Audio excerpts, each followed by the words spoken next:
Well, good evening, YouTube. This is your Daily Stoic with your host, Jeffrey. That was a long day, McCabe. It is currently 10:15 p.m. on February 17, 2025, and I'm just getting to the Stoic. I worked, I went to the gym. Parking outside of the building is ridiculous. So I was tired when I went to the gym, but I was like, I want to push through. I took a day off yesterday. So I get to the gym, or I get home, and I'm like, okay, I'm going to try to park this crazy snowbanks. My little car has been doing pretty good in the snow, actually. And I go to wheel in, and as I go, like, there's a little, like, low spot. Somebody had already parked, like, you know what I mean? I'm parking on the side of the street. So I go to get in, and it kind of takes me back, and I just island. One end of the car to the other, stuck. Ugh, I was like, oh my God. So I was already tired. I went to the gym, I pushed through, and I just want to get home and eat, and I don't have a shovel in my car. I have to get me a little collapsible shovel. So spent like almost an hour getting it unstuck. Ridiculous. Anyways, I'm home now. I'm getting ready for bed. As always, we're reading the Daily Stoic, 366 Meditations on Wisdom, Perseverance, and the Art of Living by Ryan Holiday and Stephen Hasselman. I have no idea what Stephen Hasselman did in this book. I should really look it up at some point. I know who Ryan Holiday is. He's the modern day Stoic. If you don't know what Stoicism is, go Google it. Guaranteed you run across Ryan Holiday's stuff. He's got a daily email list. He's got the Daily Stoic, the Daily Dad. I don't always read the emails. Maybe I should. Anyways, we're going to get right into it. Maybe I'll do a little rant after. We'll see. I am exhausted. We might keep this one a little pretty brief. February 17th, the enemy of happiness. It is quite impossible to unite happiness with a yearning for what we don't have. Happiness has all that it wants, and resembling the well-fed, there shouldn't be hunger or thirst.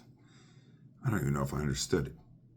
It is quite impossible to unite happiness with a yearning for what we don't have. Happiness has all that it wants, and resembling the well-fed, there shouldn't be hunger or thirst. Epictetus Discourses 3.24.17. I'm not sure I understood what that meant. Let's see how they break it down. Maybe it'll make sense. I'll be happy when I graduate, we tell ourselves. I'll be happy when I get this promotion, when this diet pays off, when I have the money that my parents never had. Conditional happiness is what psychologists call this kind of thinking. Like the horizon, you can walk for miles and miles and never reach it. You won't even get any closer. Eagerly anticipating some future event, passionately imagining something you desire, looking forward to some happy scenario. As pleasurable as these activities might seem, they ruin your chance at happiness here and now. Locate that yearning for more, better someday, and see it for what it is, the enemy of your contentment. Choose if or your happiness. What? I don't know, maybe I'm not reading properly today. As Epictetus says, the two are not compatible. This is what I think about happiness. I'm usually a happy-go-lucky guy. It's been a bit of a struggle. I feel like I've kind of lost myself, but most of my life, happy-go-lucky, just happy in the moment, just a good vibe kind of a person. But I got into Jordan Peterson years ago, like kind of before he got famous for all his controversial stuff. I feel like a lot of Jordan Peterson now is like clickbaity, like kind of irritate you to get it click in. But I love his work. I've read 12 Rules for Life, 12 More Rules for Life. I just picked up his book, Those Who Wrestle with God.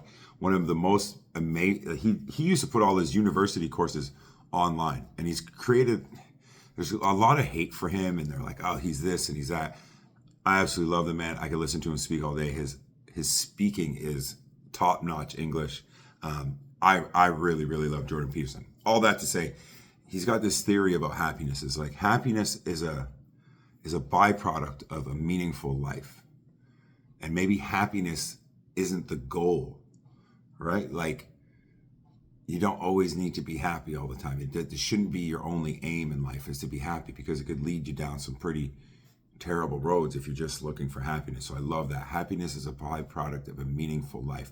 And he's big on responsibility. Like, find the heaviest thing you can and lift it up and pick it up and get it done. That means purpose. It means go through the suffering, whatever it is. Be the strongest man at your father's funeral. All of those types of things.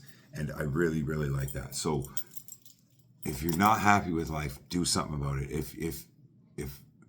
If life is empty, do something about it, and it will be happiness is a byproduct.